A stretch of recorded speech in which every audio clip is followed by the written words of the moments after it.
This video is the third in a series that's about making a DIY chainsaw mill jig. The first video was about the jig itself. The second was about refining technique and about adding a counterbalance that really makes it operate much more smoothly and efficiently. This third video will focus on the clamp problem. Notice in this old footage that I don't run the jig right off the end of the board.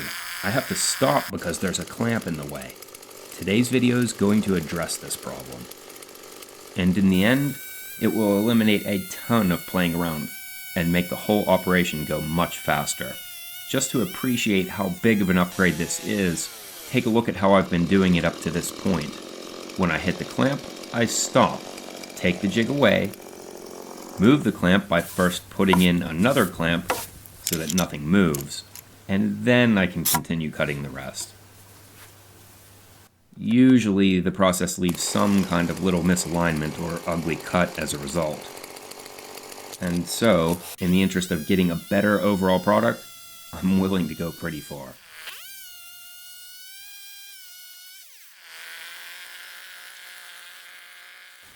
Essentially, this mill is nothing more than a rotating box. And that box rides along a 2x4 rail. The box doesn't need to slide all the way to the beginning of what you're milling because the chainsaw can easily reach. And so the starting clamp is not in the way at all. If you'll pretend that we're milling this workbench on this end, you can see what happens. Ideally, you need the board to be beyond what you're cutting. And worse, how do you clamp this without the clamp being in the way? The most obvious answer would be to screw it down, but that screws it up. And so, here's a proof of concept clamping setup. This is just an F clamp that has its top end flipped around. That way it's out of the way of the log. The finished product will make use of a more heavy duty clamp, but the physics are the same with this prototype, and it did work. I did mill a log with this. But take a look at what happens. Whenever the clamp is tightened down, it puts tension on these screws here, and the toe of the clamp compresses. And so begins our process of modifying a heavy-duty clamp. The first thing we have to do is get this rivet out of here somehow. And I know what you're thinking, the clamp isn't going to be permanently ruined. You'll be able to flip this back around if you want to when we're done.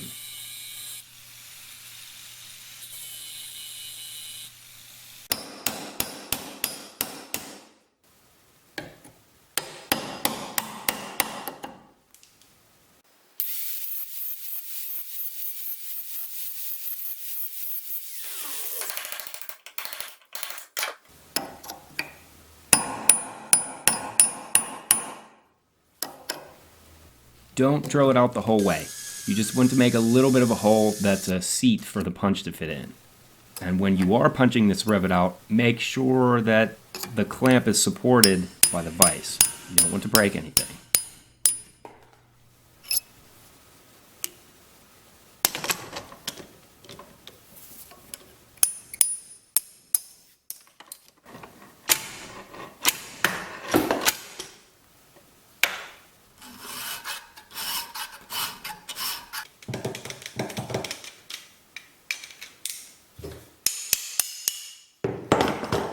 There's a pretty good misalignment here, and so I want to try to file it off of this piece rather than just drill down through the whole thing.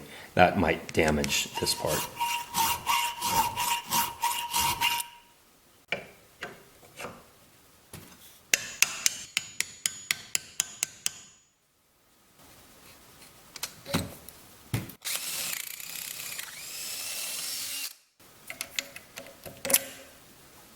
This shank on the bolt should stick all the way through to the other side for strength.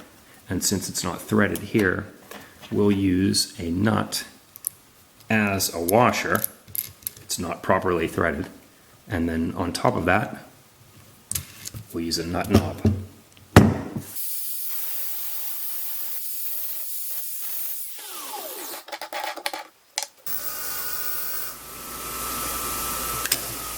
As an aside, this all assembles without the use of any tools, so you can flip it back around rather easily. Also note that you can do this in case you ever wanted to turn it into a spreader clamp to force something open. But I'll be using it in this configuration. And now all that's left to do is try to figure out how to attach it to a 2x4. These are 1.5" pipe strap hangers, and they almost work, but they stick over the 2x4 on each end, and the fit is not quite right. The plan here is to double them up and reshape them. If I would have had the appropriate gauge metal laying around in my scrap pile, I would have just bent my own hanger. But I didn't, so I'm making do with these junky box store strap hangers. Hopefully you have a piece of metal laying around that'll work. Hey, at least they're easy to bend, right? In fact, the only real trick to doing this is, since we're making 2 of them, you have to make them fit together like a couple of spoons. And so one has to be smaller than the other. Just take your time with it. Take a moment and scratch your head as you go, and you'll get a good fit. And then, of course, epoxy makes everything better, right? Of course, the epoxy's optional, but it does help to keep everything aligned while you go through the next couple steps.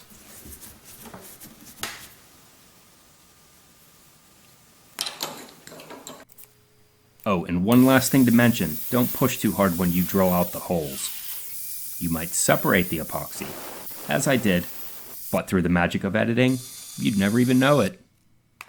To attach it, a couple of heavy-duty screws that border on being lags.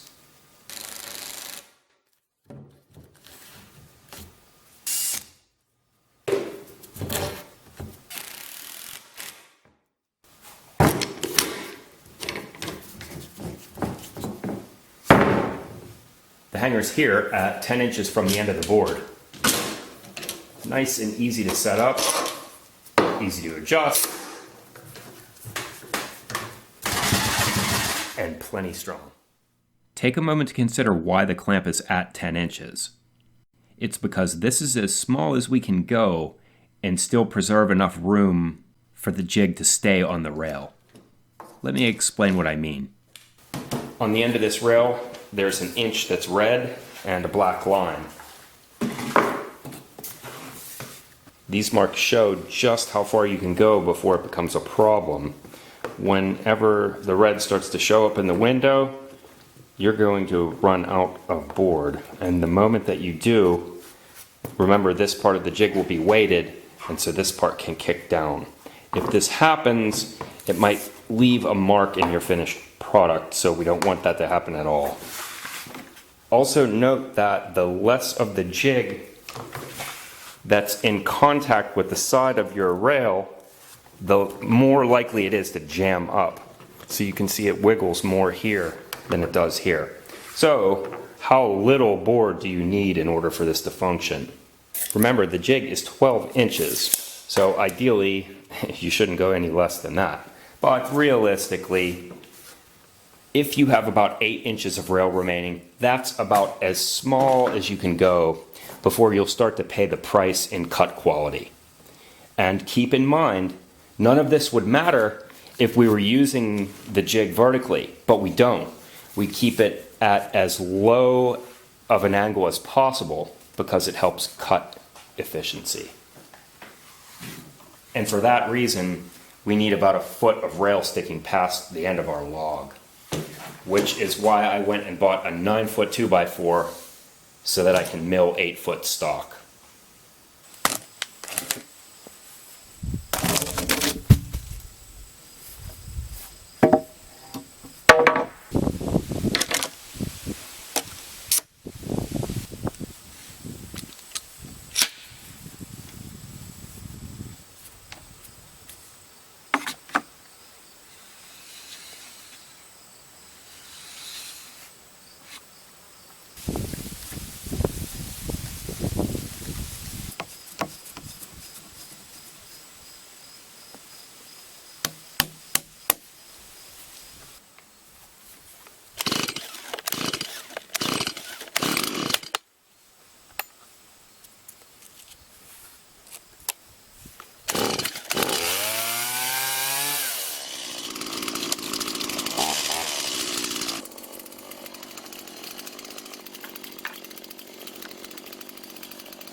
Just a light scratch at first.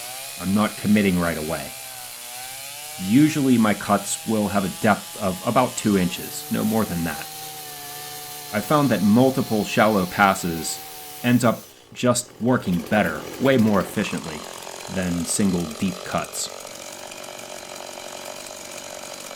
For a board of this thickness, or rather width, you'll want to take about 4 or 5 passes.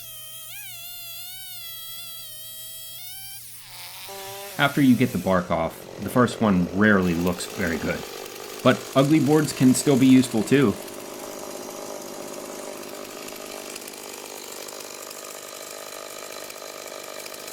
And now I can just put a pencil mark at 2 3/8 in from the end, line it up with that pencil mark, and easy as that, I'll have 1 inch rough cut every time.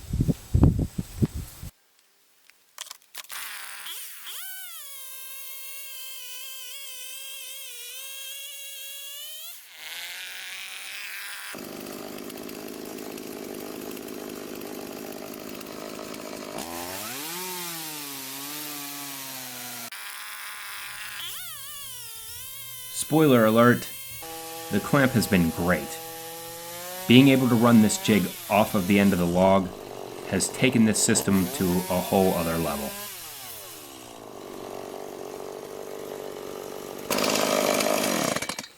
Every time I do this, I get better. This quality is spectacular. Take a look. Not only is my cut edge as straight as the 2x4 is, but the cut quality is great. It has, well, that the whole way down. And no seams anymore. I'm really happy with this. The worst flaw in the texture is all the way down here at the very end, and it is so minor. I could get that out with the planer with no problem. It's always possible to improve even further. And this is just great. I highly recommend this. Board number 2, really nice, same thing. Did a really nice texture all the way down. Kind of messed it up at the end just a little bit again. Definitely the end is something to watch. It's just this last 6 inches here, which I don't know if I should complain about that or not, but hey, the goal is to be as perfect as we can be, right? The good news is, I'm now cutting stock that's longer than 8 feet. I'm rough cutting it at 1 inch, and it's about 7 1/4. And that's all cherry. The size of these cuttings give away how efficiently we're cutting. And we do a pretty good job until the end, where you have to pitch the saw at more of an angle to get at the very end. So ideally you'd have a board that sticks over 2 feet, and this would eliminate the problem altogether. In case you're wondering, I've just now filled up my gas tank for the first time, but this is a very small saw.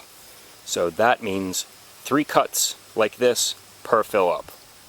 And that produces 2 boards. Let's see what the third board looks like. This footage is sped up at 4x, and I hope it's not tedious to watch all of it, but I want you to see what an entire typical cut is like.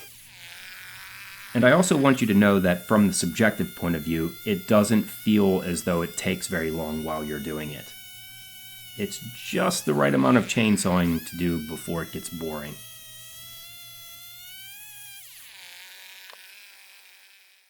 Wow, this is pretty tough to complain about. What I'm getting, a little bit of texture that I get here, is something that I can totally plane out. It seems like, if you look, this one that's locked against the jig comes out with a texture that's nearly flawless. It's completely uniform. This one that's kind of flapping in the breeze a little bit, it gets a little more texture because it's rubbing against the chainsaw in a different way. This is just one of the limitations of the jig. We have to accept it and move on, and we'll use it to our advantage, because when we run this through the planer, this will be the nicer side that will rest against the deck, and then this surface will be the surface that goes against the knives first. You know something? If this does get boring to you, try to pass the time by thinking to yourself how much a 2x8 of solid cherry 8 feet long costs. That's right, I'm cutting 1.5-inch thick boards here. I don't even know where you would buy those. Hey, before you take off, look into the cut. I want you to pay attention to this. It might not come across in the video, but while you're doing this, you can see where it is that you've cut through. And so deliberately leave a part that's attached. I usually leave it attached at the last log, and it acts as a trigger. So I can come back and then sever that trigger, and the board drops away without any damage. Just a little tip for additional control.